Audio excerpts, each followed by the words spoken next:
Okay, so hello everybody. My name is Marcin Kotyła, and I would like to welcome you, Sean, and our viewers to the sixth session of CEEA Animation Experience. The session is organized by the international platform CEEA Animation in cooperation with the Polish Animation Producers Association, SPPA, which I am representing today. And what is important, that the session and the whole CEEA Animation Experience project is financially supported by Creative Europe Media and the International Visegrad Fund. And I would like to thank you, Sean, for accepting the invitation to this meeting. Let me introduce you briefly. Sean Bobbitt, our guest, is a producer and CEO at BreakThru Films studio, the animation studio behind the Oscar-nominated Loving Vincent, but also Oscar-winning Peter and the Wolf. And today, Sean will tell us about the production process of their new feature film, made in the same or almost the same technique as Loving Vincent, The Peasants. The Peasants, which is based upon the Nobel Prize-winning novel by Wladyslaw Reymont. And the last thing before Sean starts his presentation is that I'd like to encourage all our viewers, our participants on Facebook, to post any questions you may have during the session on Facebook in the comments. And after the presentation, we'll have a short Q&A, and we'll take care to get to your questions. But you will also be able to ask questions after the presentation, but don't hesitate. You can also write it down during the presentation in the comments.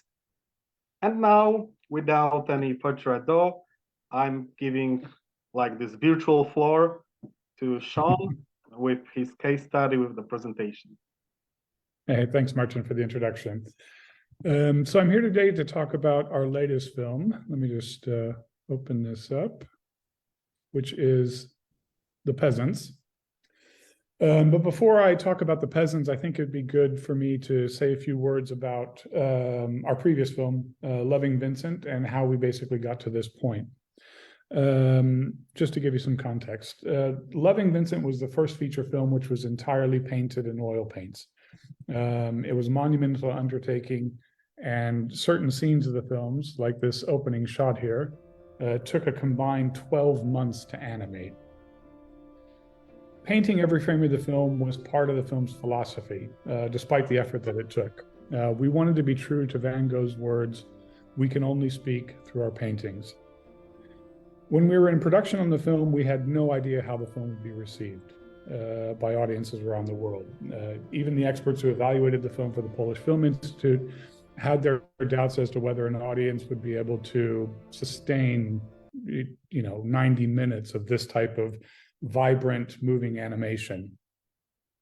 But we still believed in the film and its potential, which was probably a bit insane, but not knowing for sure whether audience would embrace this new look, we couldn't really plan to repeat with another film, which just sort of kept us in limbo during the production as to what to do next. Loving Vincent premiered in Annecy in 2017, and the enthusiastic response from the animation world gave us hope that there would be a good response from general audiences as well. As it turns out, they did, with the film going on to gross $42 million at the box office, making it the highest grossing European animated feature for adult audiences. It also garnered around 20 film festival awards and went on to be nominated for BAFTA, Golden Globe, animated feature film, Loving Vincent.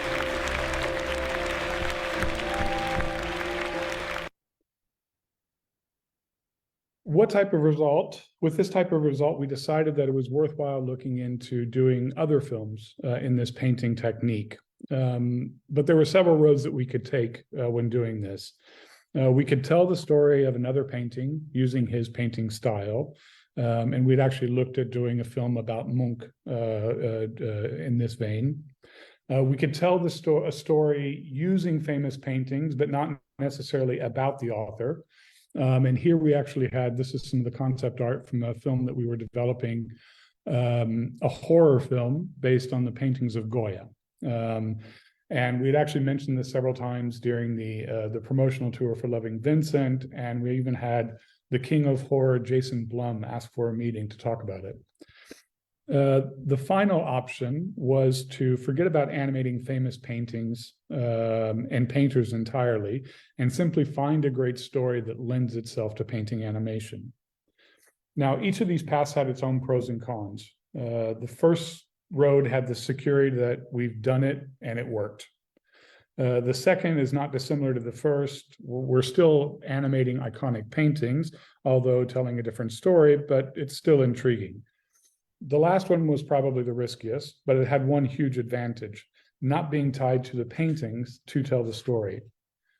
One of the most difficult elements of making Loving Vincent was that the script, to a large extent, was dictated by the paintings that we wanted to be in the film. So we had to have a scene in the film that was in Vincent's bedroom. We had to have a scene that was at the cafe terrace at night. That's why this third road was also appealing to us. The follow-up would be a story-driven film, first and foremost, and the painting animation would be something that enhances the story that we're telling. And if we could find a story that was already written, then that's even better, because we could start developing automatically without taking the time to refine the script over years. While directing Loving Vincent, Dorota Kobiela, the director, decided that she wanted to paint one of the shots in the film herself. And while she was painting, she started listening to the audiobook for The Peasants. As with most Poles, she had only read it when she was in school. And it's not exactly like reading for a teenager. What struck Dorota about the book was the poetry of Reymont's description of nature, and the fact that this is a great Polish story that hasn't yet been brought to the world, yet was appealing as a challenge. From a protection perspective, the fact that The Peasants is required reading in school meant that we could probably count on it being successful in Poland. And the fact that it's based on a Nobel Prize-winning novel meant that we had a good chance that it would travel well, appealing to fans of world literature. Most classics of literature have been adapted many times and performed well outside of their country of origin, whereas The Peasants, despite the Nobel Prize, is mostly unknown outside of Poland, which means that we could be the ones to bring this great story to the world. As a first step, we put together this concept trailer. Dorota and Hugh wrote a short script to try to portray some of the passion and conflict from the book and to give a sense of the feel of the project. This was a truly low-budget affair. We did it mostly with our own staff, playing the characters in the middle of winter on a farm outside of Gdańsk, where we have our studio, and with cheap sandwiches and tea for catering. We combined the material from this one day of shooting with some CG wide shots to come up with the basis for a concept trailer. Then Dorota and our head of painting, Piotr, started working on the painting and inspirations we would use for it. From the beginning, Dorota knew that she wanted to base the film's style on this movement called the Young Poland movement of the late 19th century, and in particular, she wanted to be inspired by the realism of these paintings, because this is so similar to the way that Reymont wrote the book himself. It's a very naturalistic, very realistic novel. As the book is divided up into 4 tomes, one for each of the seasons, we looked at paintings that would best describe this. And these are some of the inspirations we had for the concept trailer. So there's Leon Wyczłokowski, who is a little bit more impressionistic. Then you have Helmoński, which is a much more realistic style. Ruszczyk, Fałat. These are all painters that are well known in Poland, but obviously are not that well known outside of Poland.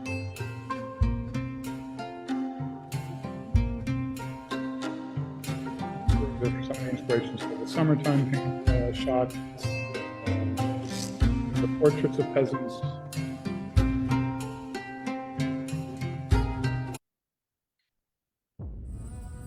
Sorry, not that one.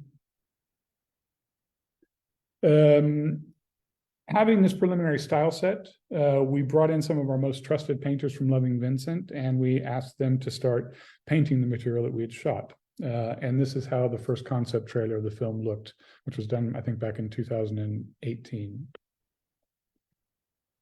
Whoops.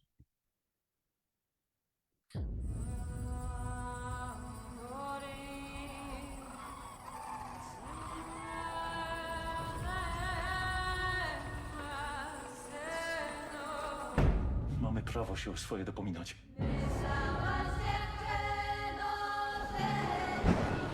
A jako te woły harowali we dnie i w nocy za parobków, a teraz co? Jej wszystko zapiszesz? Tej latawicy? Że to łakudra jest. Że wywłoka to cała wieś wie. Cały świat nawet.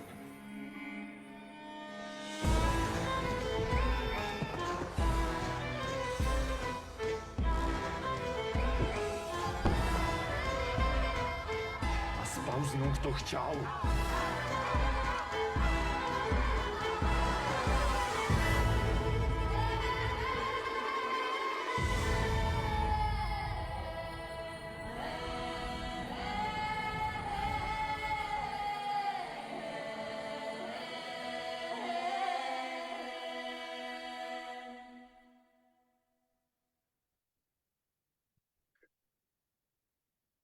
The next step in the process was obviously to adapt the novel into a script. The Peasants is an epic novel that eases the reader into an ever more complex web of a story. In the book, the village itself is the main character, but in our story, we focus our attention on Yagna, the one component of the village that's sort of different from the rest, and as a result, becomes the scapegoat for all the village's woes.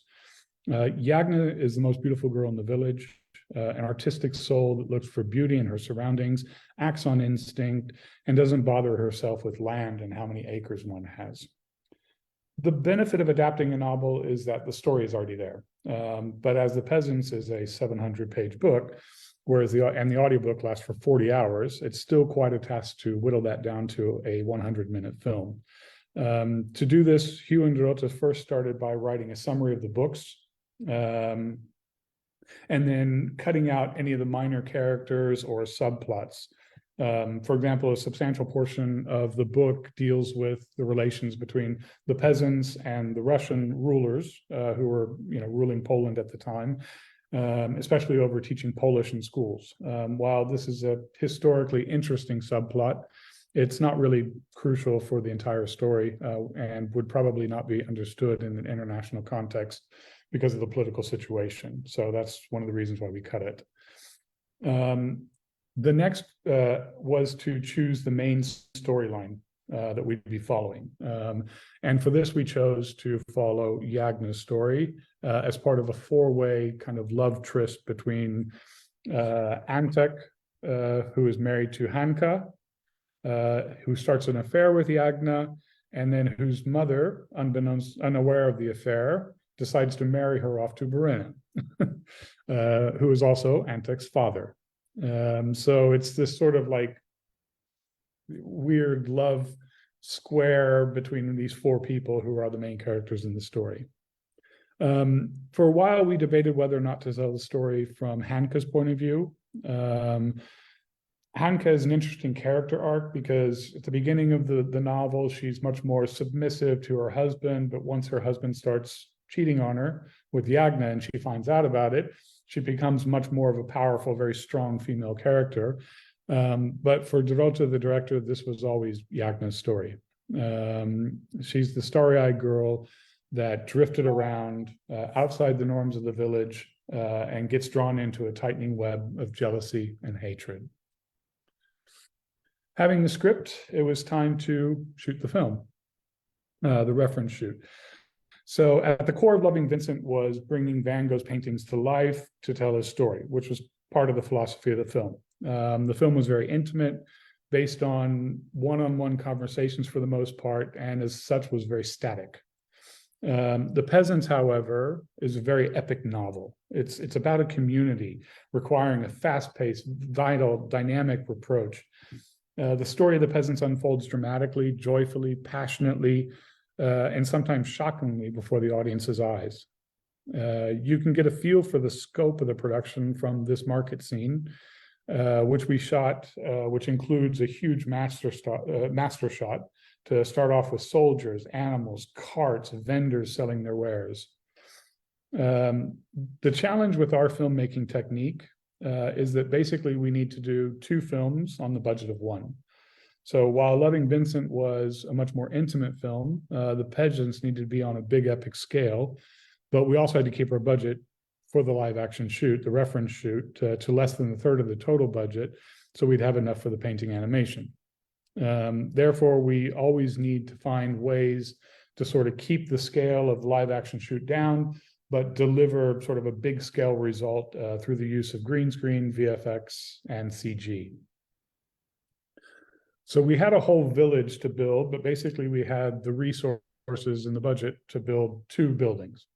What our set designer came up with was this modular technology where we basically had railings with boxes that we could then reconfigure into different sets. So for example, the same set of boxes could be used to create this small hovel and could also be used to create, for example, a large church.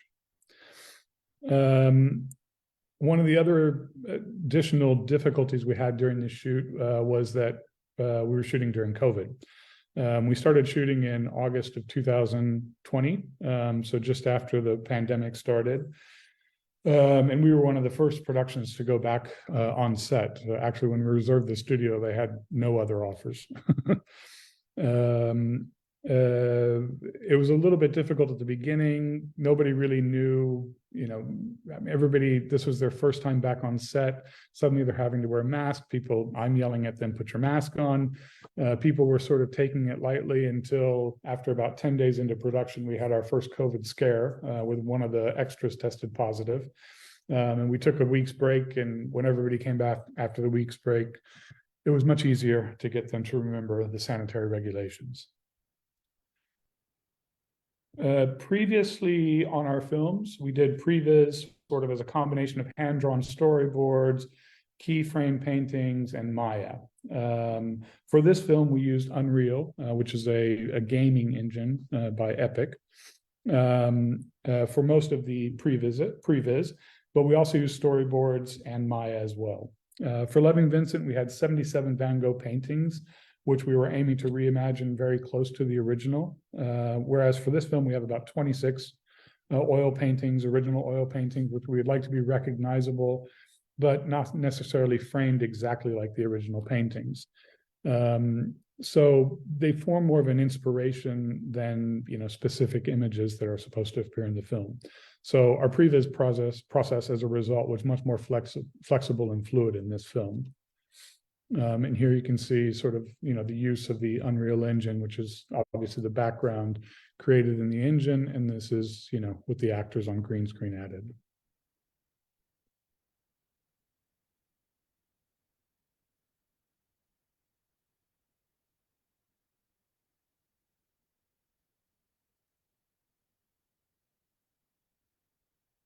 This is one of my favorite scenes from the film. Which was supposed to be raining, and we were shooting it in complete sunshine. So once the film was shot, prior to starting the animation, we needed time to basically refine the painting style that we'd be using for the film. While we were committed to using the Young Poland movement, there were significant differences between the painters within this movement. They come in a wide range of painting styles, but the group we chose as our reference painted in a much more realistic style, with some touches of Impressionism. One thing that ties them together is their love of nature and landscapes, and the fact that they primarily painted peasants in the Polish countryside. So when you ask a Pole to think of what a peasant looked like, most of them won't think of a photograph, because there were really very few photographs of peasants. They'll think of the paintings from this period. And here you can see some of the artists that we're using for references for particular scenes. So, for example, like I said, we're using the paintings as an inspiration. So in these, you can see, for example, the lower left-hand corner is one of the shots from the film, and there's a matte painting behind it. And you can see how this matte painting incorporates various elements from other paintings. So for example, the clouds come from the upper left-hand corner painting, the sunflowers come from the center top painting, and the road, the inspiration for the road is from the right-hand side paintings. And same here, we've got the clouds, which come from the upper left-hand corner. The cabbage is much more like the center painting. And then some of the people, the design of the people will be from the right-hand painting. And these are the color palettes that we've created for the season. So we have autumn. These are the painting references that we chose. Winter, the same thing. You can see the color schemes above. And also for spring and summer. So while the painting style that we chose is beautiful, it's definitely not as easy to paint as it was on Loving Vincent. Vincent painted in this thick impasto style with little mind to details. Our young Poland painters, on the other hand, were a much more realistic style, which requires attention to detail and increases the time to paint a single frame due to the fine brushstrokes that are needed on the paintings. Here you can see some of the design paintings that we did. And you can see the realism in them.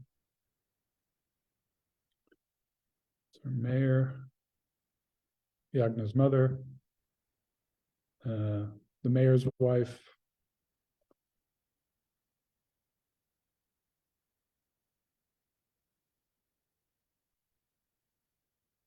so you can see from this the difference between Vincent's style and this style, especially if you look at our main characters from both of the film. So as you can see on Armand Roland, it's a general outline of lips and eyes and things like that. Whereas, with our beautiful Jagna, who is, needs to be portrayed as the most beautiful girl in the village, there's much more detail, especially along the eyes, things like the eyebrows and things like that, the hair. So it is quite a challenge, for the painters to be able to do this. And that's actually one of the things we realized, we hadn't thought about when we started production. We had assumed that we could take a good number of our painters from Loving Vincent and basically just, put them on the Peasants. What we realized, though, is that there were some of our painters who were our fastest and best painters on Loving Vincent, who this style, this realist style of painting, it's a different skill set. It's much more about being precise, whereas, with Vincent, it's much more about, sort of emotion of the brushstrokes. So that was one of our first challenges. Of the 60 painters we have working on the project currently, only about 18 of them worked on Loving Vincent, which means that we had to go out and recruit and train another 40 painters. Most of the new painters came from Serbia, which was quite a surprise, actually. We had been talking with Digital Craft about being a co-producer for the VFX, but we remembered that we had 2 painters from Serbia who had worked on Loving Vincent and thought, well, it's a small country. We can probably get a team of maybe 5-7 painters. We now have, I think, 16 or 18 painters who are working in Serbia on the project. So it was a real, unexpected benefit to be able to work with Serbia and have such a good unit there. One of the other things that sort of affected the recruitment of the painters was COVID, and also something that we didn't really foresee. In a time when there's a global pandemic, people are nervous, they're concerned, they're anxious, asking them to give up a job that they have and most likely move to a different city with all the things that are going on was a tough ask. So, for the first part of the production, we basically only had about 35 painters working on the project just because it was so difficult with the recruitment. Now with the pandemic becoming a little bit more of an endemic, it's become a little bit easier, and we're up to, I think, 62 painters, if I remember correctly. But it was tough going for the first year, especially while the pandemic and these waves before the vaccines and things like that were in place. The invasion of Ukraine actually also had an impact on us. On Loving Vincent, we had around 15, 17 painters from Ukraine who came to Poland and worked on the project for about 6 months, I think it was. Because this is a longer production period, we thought that it made sense to go ahead and open a studio in Ukraine for the Ukrainian team. And we had planned to have about 20 painters working in that studio. We opened the studio in November of last year. The painters had just started working when the invasion happened in February. And that's when we decided, because the focus of the Russians at the beginning was sort of to take Kiev, we closed down the studio. We got most of the female painters from the studio to come to Poland to work for us here, whereas the men weren't able to actually leave the country, and some other people wanted to stay just because they had family, ill parents or grandparents that they wanted to be with. After the fighting sort of shifted more to the east, and Kiev was starting to get back to normal, the painters that remained asked us, could we please open the studio, because as you can imagine, it's a difficult time for work right now.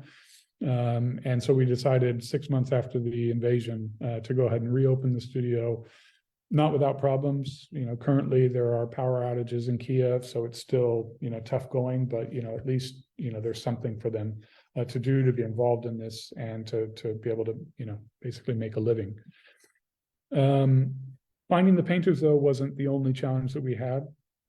We knew from the very beginning that, because this was a more challenging painting style, that we would also need to use, more kind of, a traditional animation approach. So for example, where we have a moving camera, we're painting it on layers. With Loving Vincent, the philosophy of the film was everything's painted on a single canvas. Here, we're much more open to, in-betweening, painting on layers, and other animation techniques. So here you can see one of the first tests we did, actually the first test of painting on layers. So the background is basically painted as a single long frame with some grain work done. And then the characters, which are pretty much center frame the whole time, are painted separately. But, this wasn't enough, obviously, to be able to get to the result that we needed in terms of, the production timeline and the number of frames being produced, et cetera. Originally, we had been working with our Lithuanian co-producer Artshot on potentially doing digital painting especially for some of the small faces, because it's much easier, with a canvas, you can't enlarge anything. You just have to use a much smaller brush. Whereas with digital painting, you can enlarge the faces, so you can get some of the detail, but it just didn't look right. That's when they started looking for other options, and they put us in touch with an AI studio that specializes in artificial intelligence, who put together a test on an in-betweening using AI. So basically we would paint, every third frame or something like that. And the AI would be able to sort of fill in based on the beginning and the end, be able to fill on the in-betweening. We're still working on that. It's not perfect, the AI technology. So, we're not sure how much we're going to be able to use it. In the meantime, what we have started doing is manual in-betweening. So basically the oil painters will produce, instead of painting 12 frames per second, they will paint 6. And then we will manually in the computer between those 2 frames. All of this is, just because, like I said, it's a much more difficult, much more challenging style. And without this, we would be painting this for another year probably. But I will show you one of the shots that we've gotten from the AI. And it'd be interesting to do this frame by frame to see if anybody can recognize which ones are actually painted and which ones the AI generated. And you can tell if you look closely, but not always. Whoops. Lost my presentation. There we go.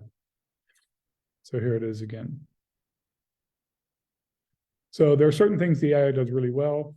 There are other things that it doesn't do so well. So we're still working on that. But in the meantime, we're using the manual in-betweening technique. All of this was to come up with my next slide, which is The current trailer, which we showed, we premiered in Cannes, and it shows more the current style of the film as opposed to the previous style that you saw during the concept trailer that I showed. Jagna Dominikowa? Szelna dziewucha. Jagna? No to powiadają o niej, że łasa na chłopaku. No ale wiadomo, ludziska pletą blejno pleść. Ożenić się trzeba.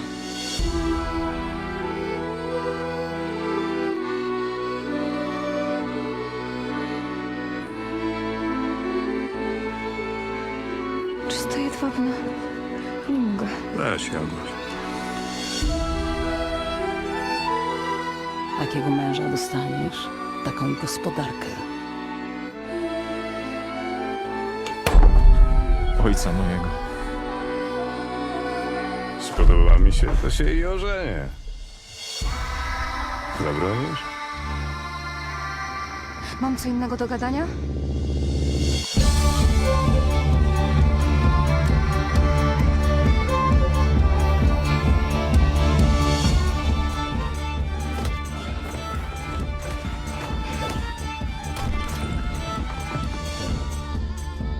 To i widno, że taka ladacznica sprowadziła na wieś karę boską. Poszłabyś ze mną do świata. Miłość przechodzi i odchodzi, a ziemia zostaje.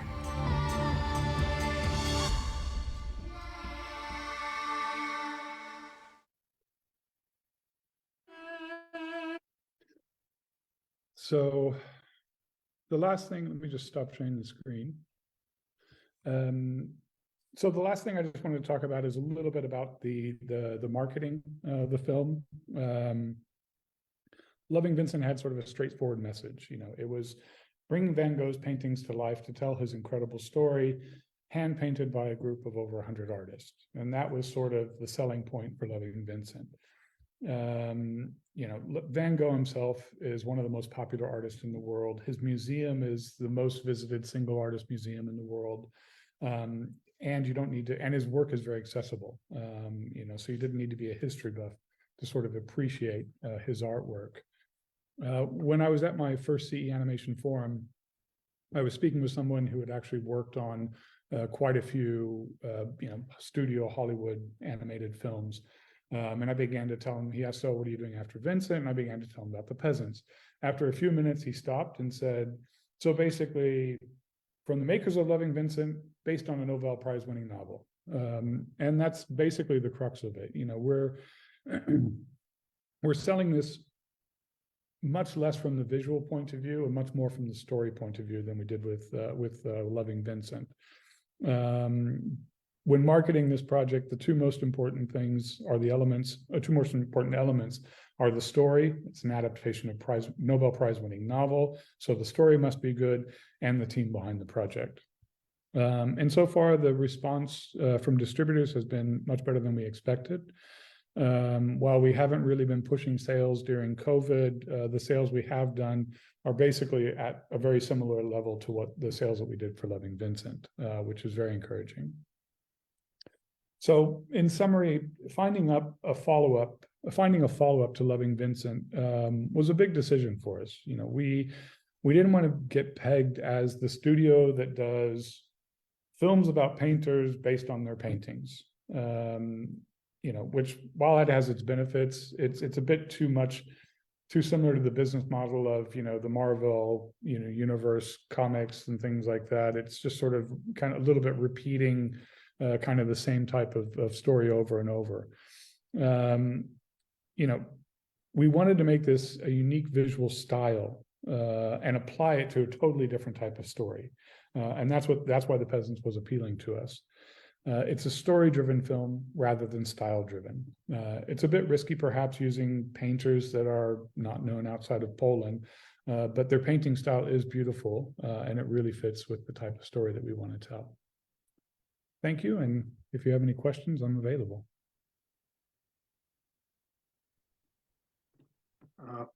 Thank you, Sean. I don't receive any questions for now, but there is one question still. Thank you for the presentation.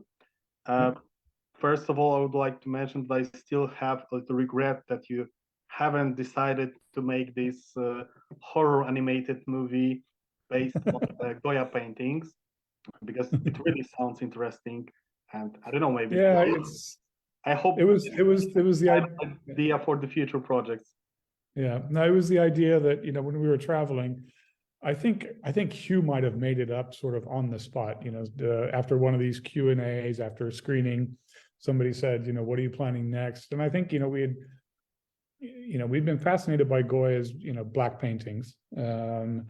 And, you know, they're really eerie and scary. And we thought, oh, well, you know, can a painting scare people?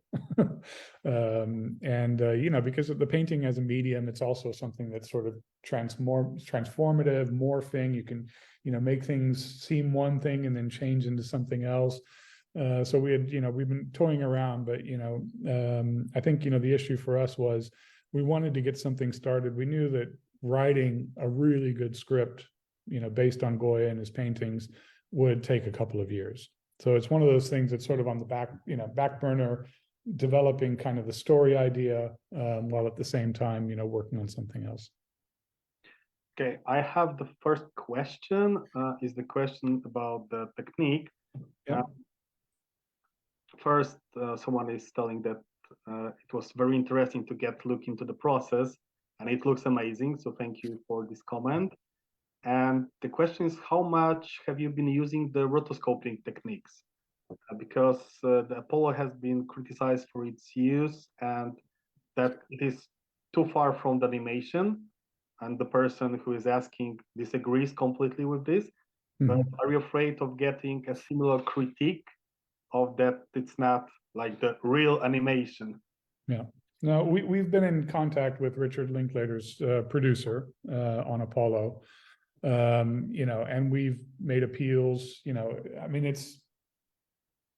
I think the issue is that the Academy now it used to be much more traditional animation in the animation section of the Academy. And it's gone to be dominated basically by Pixar, Disney, you know, all the 3D animation studios, who quite honestly have their own shortcuts.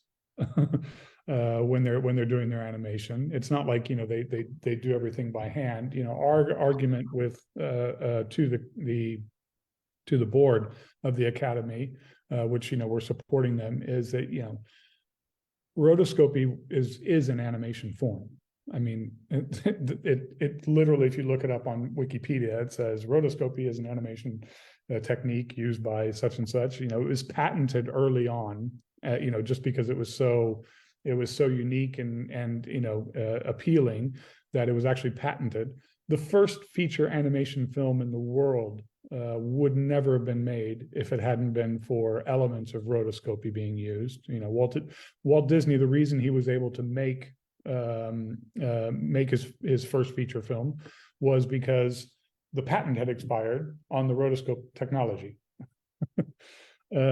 So yeah, I mean, you know, there is a concern from our side. You know, we will have elements of the film that will be freehand animation.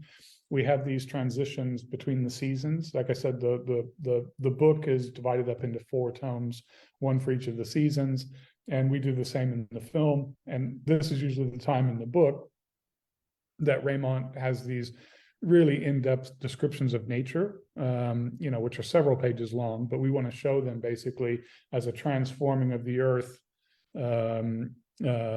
between, you know, fall and winter. So the snow starts coming, then the snow starts melting, then the sun comes out, the flowers are growing, things like that. So that will actually be done using much more sort of freehand painting animation. But in general, you know, most of the film is based on, you know, rotoscopy. I mean, that's why we shoot with actors, and quite honestly, it's true to what the painters do. I mean, painters have a subject in front of them that they paint, and the reason they paint it is they're also interpreting what they're seeing. They're showing us through the way that they paint someone what they see in this person, how they feel toward this person, the things that they want to highlight, the things that are less important to them. So they blur them a little bit. They don't use much detail. that's what painting animation is also about. It's our painters are interpreting reality through painting animation. But yeah, I mean, there is concern. If the Academy goes this way, I think it's the wrong choice. We'll see how Apollo 13 or Apollo, I can't remember what the number is, how the Apollo movie comes out. But we are supporting their because even the producer of Apollo was telling me that this is a frame by frame technique, and that's our argument to the Academy as well. Is if it's a frame by frame technique, if it's a computer program that's basically just animating it or putting a filter on it or something like that, then no, that's not animation. But this is a frame by frame technique, which is what animation is. One thing that I would like to ask you from myself, because obviously we're talking a lot about the visual side of the project and the movie, I would like to also ask you about the music, because I also heard the music in the trailers. For me, I also feel the inspiration in the kind of traditional music, but do you you were using the original score, or you were also using some already existing melodies, traditional music? It's a mixture. I would probably say 30-40% of the soundtrack will be based on sort of folk songs, or actual existing folk songs, with a new arrangement, a new accompaniment, things like that. But the composer of the music is his name is Luke or Łukasz Rostkowski. He's well known in Poland. He's done quite a bit abroad as well. This is sort of his first foray into soundtracks, though. And originally we gave him the concept trailer and said, okay, do the music for this, and we'll think about it. And the music from the concept trailer, everybody just loved it. I mean, it's powerful, it's evocative, it's it's emotional. So I think people really liked that. They responded well to it, which is why we decided to go ahead and have him do the score for the entire film. He's working with a lot of the better known sort of traditional folk Polish artists. For example, one of the scenes of the film is when Jagna is getting married, and there's this very kind of melancholy song about a conversation between their daughter and her mother, and people are coming to get you because she's getting married and she has to leave her mother behind. And it's a really beautiful song done by Laboratorium Pieśni, which is the song laboratory, I guess would be the translation. And when we showed the film, with the live action to the sales agent, he said, once you have that painted, that'll sell the entire world. Because it's a combination of a beautiful visual. It's really well choreographed. We had a choreographer, really talented choreographer working on the film. Because there's a lot of dances. It's country life, so there's a lot of dancing in the local inn, and the music plays an important part as well. And on that note, I mean, we did a presentation last year in Annecy, a work in progress presentation, and it was when Annecy was still in hybrid form. And so we had no idea who was watching online, and it turns out that Sony Music was watching. And they called us up 2 weeks after Annecy and said, hey, we want to release the soundtrack worldwide for this. The music just sounds amazing. So we're really happy with the music element to this as well. I have another question, but it's also more than like a comment than a question from Sean. I saw Loving Vincent in theaters and loved seeing the interviews and development that led up to it. It's cool to see interviews and talk now on the other side of it and hear how it's influencing their next project. It's, as I said, it's more a comment. I remember that you've done like the documentary about Loving Vincent. Do you have any plan to release some additional materials, maybe not the documentary, but also get more into the process of production of creating the Peasants? Yeah, I mean, it's a big part of the story. The only market in the world that I think was a little bit of a disappointment for us was France. Whereas, you know, Italy, which we didn't really expect Italy to do great business. Italy, I think, was the second best market in Europe. I mean, the film, they did it as an event premiere, so it was only playing for 1 week only. They ended up extending it, but originally they were saying we're only going to be in cinemas for 1 week. And we did better than Blade Runner, which was just amazing. But the reason is, in the Italian trailer, they actually added footage to show the painters painting this film. And they really, you know, emphasized that this is a handmade film. And it was a huge selling point, you know. Whereas, you know, the French said, no, we're not going to say anything about this being hand painted. So people just thought it was a computer effect, you know, not realizing sort of the labor that went into making the film. You know, and I think also, you know, what we noticed from Loving Vincent is that, you know, to really have, you know, we don't have the marketing budget of, you know, huge Hollywood films. So, you know, to really make an impact and get the word out, it has to be something that, you know, has the potential to go viral. And showing painters hand painting frames of this film is something that, you know, is visually really compelling. So it's definitely something, you know, we're working on material all the time, showing sort of like the painters, you know, things showing the process. So the green screen, then adding in the background from Unreal, then adding in a painting based on that background from Unreal, and then the final painted shot. You know, those are the types of things that, you know, people seem to respond well to. Showing painters palettes, showing painters, you know, because the technique actually we're using is a little bit different now.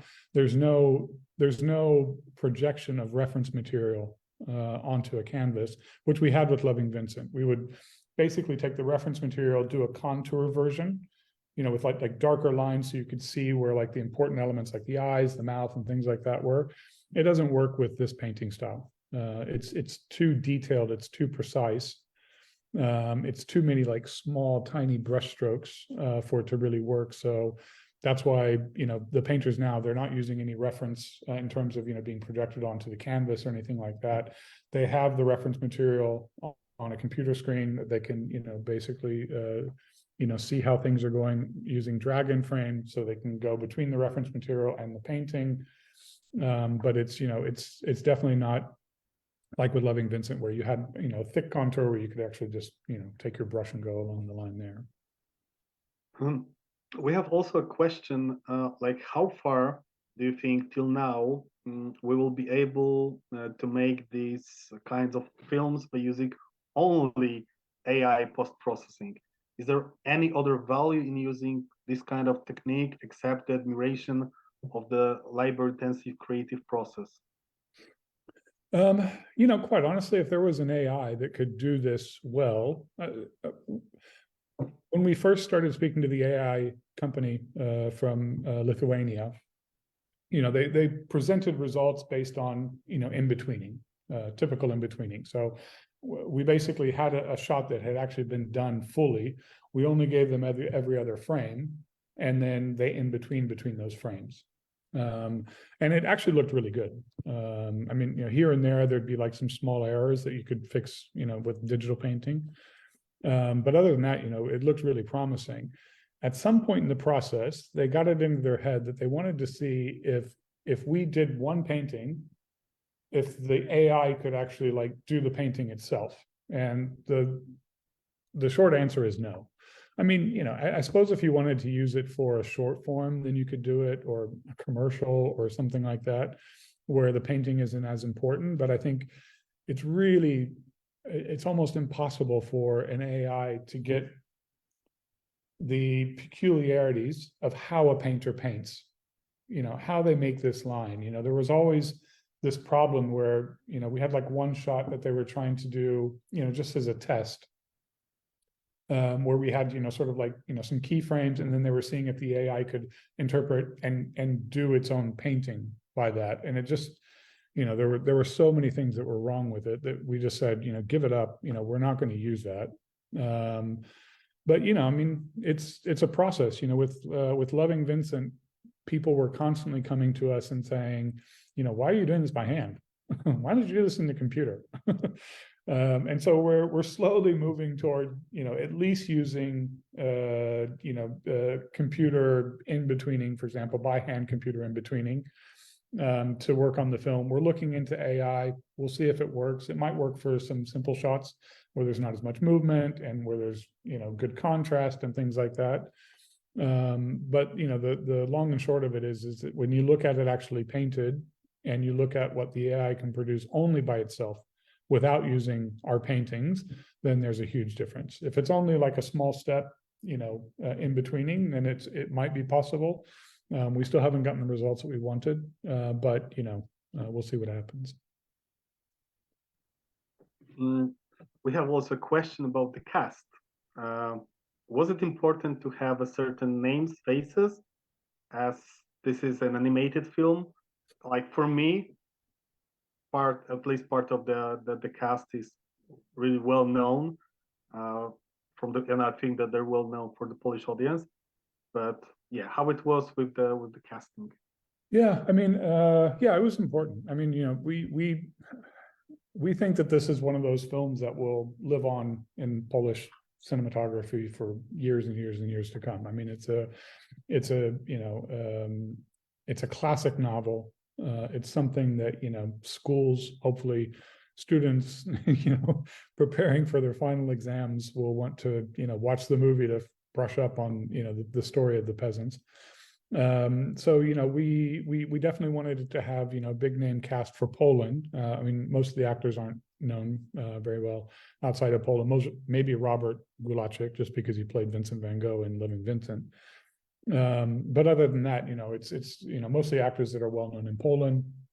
But yeah, that was important to us, because obviously it's a Polish novel, Polish language, so we see Poland as a crucial territory for us. Whereas with Loving Vincent, we didn't. One of the last territories we sold for Loving Vincent was Poland. I went to the top indie art house distributor in Poland and showed them the material that we had and would they like to distribute it. And they distributed Persepolis, they distributed Waltz with Bashir, I think the trio Belleville years and years ago they distributed, and they said, "Oh, Sean, but who's going to go see it? I mean, yeah, it's a Polish made film, but the maximum you're going to get is like 50,000 admissions. That's the max." And of course the film did 500,000 admissions in Poland, so he wasn't right about that. But yeah, I mean, it's with Loving Vincent, Poland wasn't as important of a market as the world. Whereas with Peasants, Poland is obviously a huge market, and so we wanted to have actors that would be recognizable by Polish audiences. There is one more question about the actors. Do you leave space for creating the characters during the animation, or does it all happen while shooting? Do we leave space for?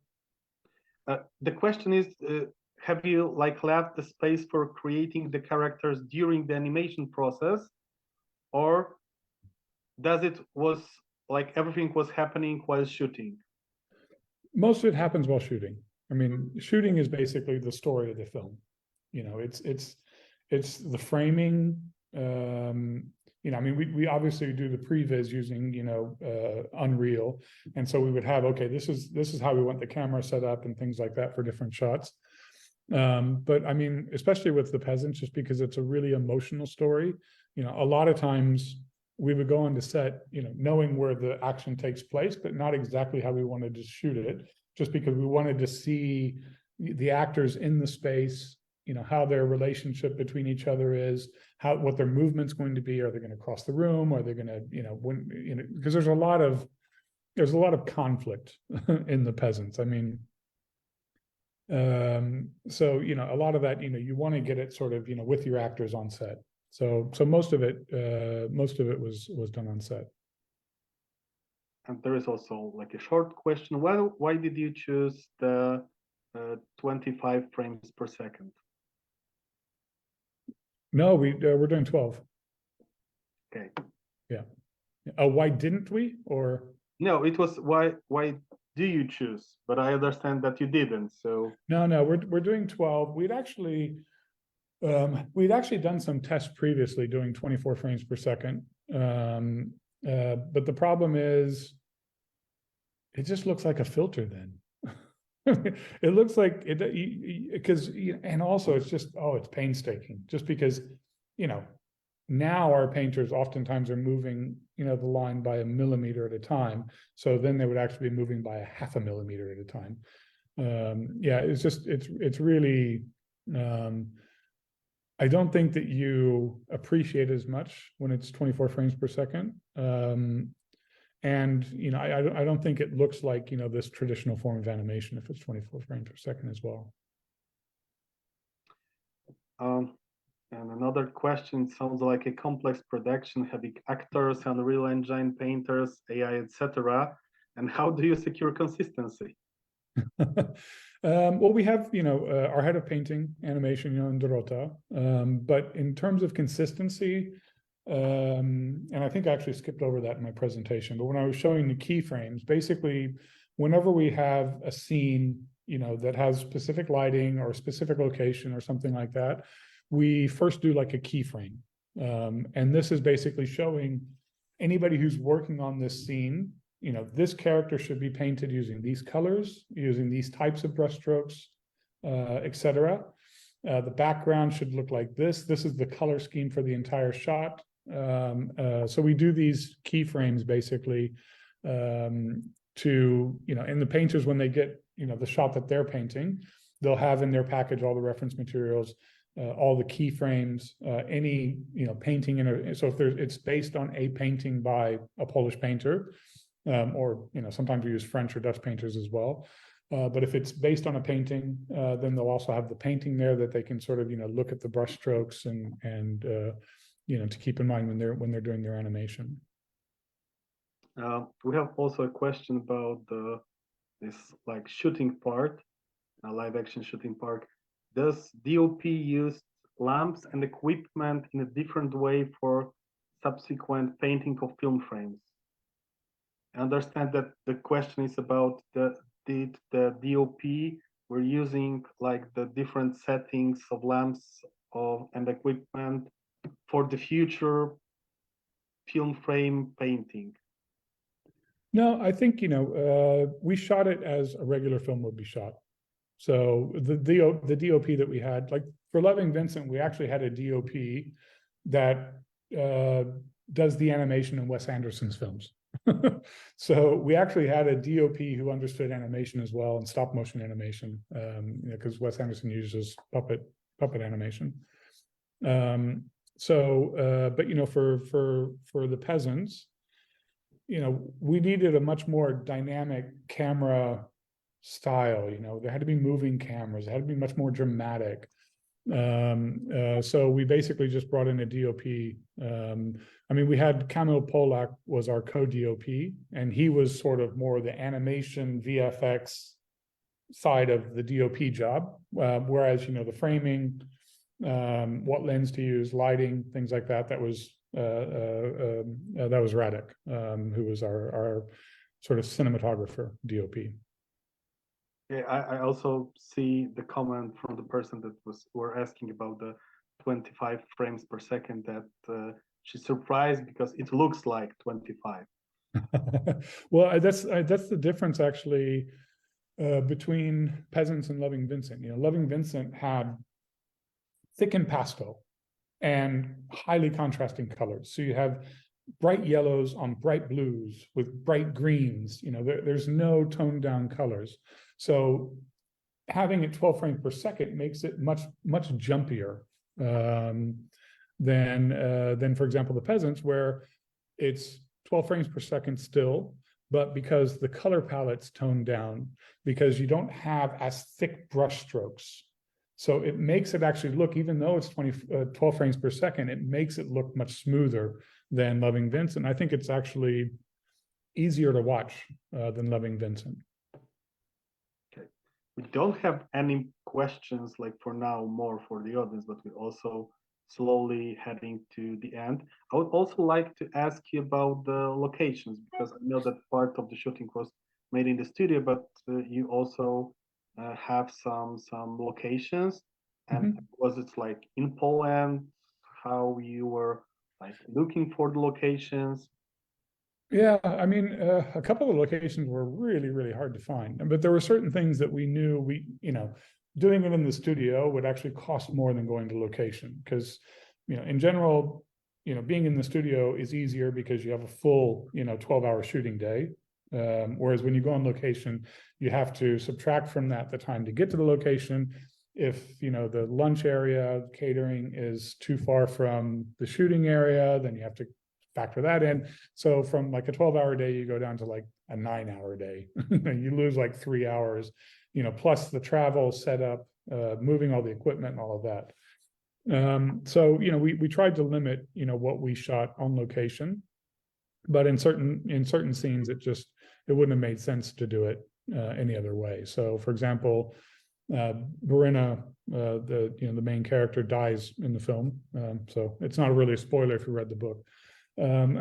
But he basically goes out into the fields and, just recreating freshly flown fields in a studio would have been really difficult, especially because, he's walking and he's sowing this seed, which is actually just dirt that he's throwing.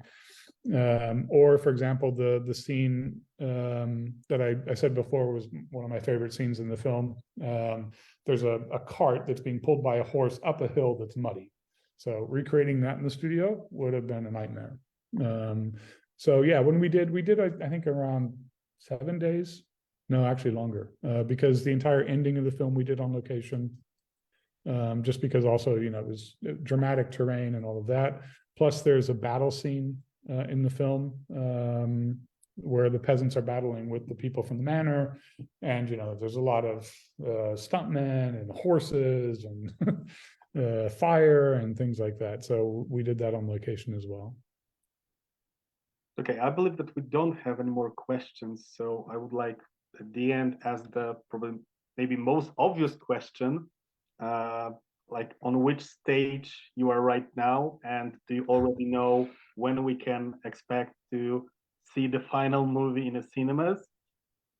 Yeah, we're still in animation. We've still got months left of animation. Depending on how some of these technologies work, the end date of the animation will vary. But with all of the scenarios, we're looking to finish the film for a premiere in the fall. The first book in the Peasants series starts in the fall, so we wanted to go ahead and have a release similar to Loving Vincent with a fall release date. Once schools are back in session, and also I think it'll be nice. A good chunk of the film, a good chunk of the action of the film takes place in the fall, and it's actually the fall is the section of the Peasants that's required reading in schools. They don't have to read all 4 of them, you just have to read the fall. So in the film, that's sort of like the big section that it shows Yagna and Antek and their relationship, her being forced to marry Barinna, the fight between Antek and his father about Yagna, although at the time nobody knows that it's about Yagna, the father trying to kill them. So a lot of the action is in the fall book. So we thought fall would be a good time to release it. Yeah, I understand. Okay, Sean, thank you for this masterclass, for this case study. I would like to also thank you to our audience for being here and also asking the questions. And I would like to also recommend to you all to follow the next sessions of the CEEA Animation Experience. The easiest option is to just follow the CEEA Animation Facebook page, but you can also follow the SPPA, the Polish Animation Producers Facebook page, because we will be informing you about the next CEEA Animation Experience meetings. Hope that there will be also more meetings with the Polish producers about the Polish projects, but not only for sure. And thank you, Sean, and I really can't wait to the next year fall to see the final movie. Thanks. Thank you all very much. Thank you.